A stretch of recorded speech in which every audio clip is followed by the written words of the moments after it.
Hi everyone, Master Teacher Holly Holland here today with another one of our bone building exercises. Today I'm going to really focus on extension. When you have osteoporosis, one of the dangers is flexion, and you don't want to round your upper back or your lower back.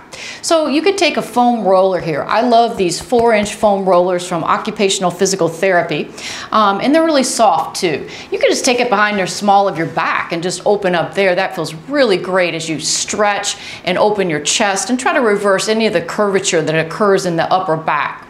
But to set yourself up for active extension, I'm going to suggest that we come down onto the floor, and it's really important that you set up the lower body and the upper body. So you can see here that my legs are slightly apart.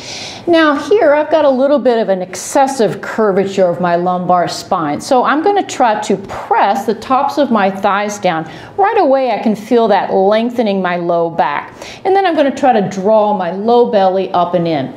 Every time I move, I'm going to set that up that way. My foam roller, I'm going to take it on my pinky side, because as I draw this in, my arm bone connects to my scapula. I actually want to move that foam roller with the force of the shoulder blade slide. So it looks like this.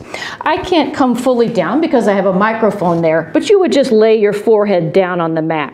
So I set myself up each time. The thighs are slightly apart, pressing down into the mat to lengthen the low back. My belly draws up and in.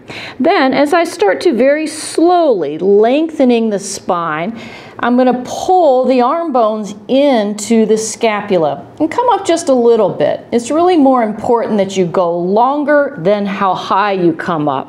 Watch it again. I set up, pressing the tops of the thighs down, or my pelvis if that makes more sense, and pull the belly up and in. Then it's almost as if I am sliding my armpits down to my back pockets. Notice that I'm not letting my head just pop up here. You're really trying to sequence your spinal muscles here.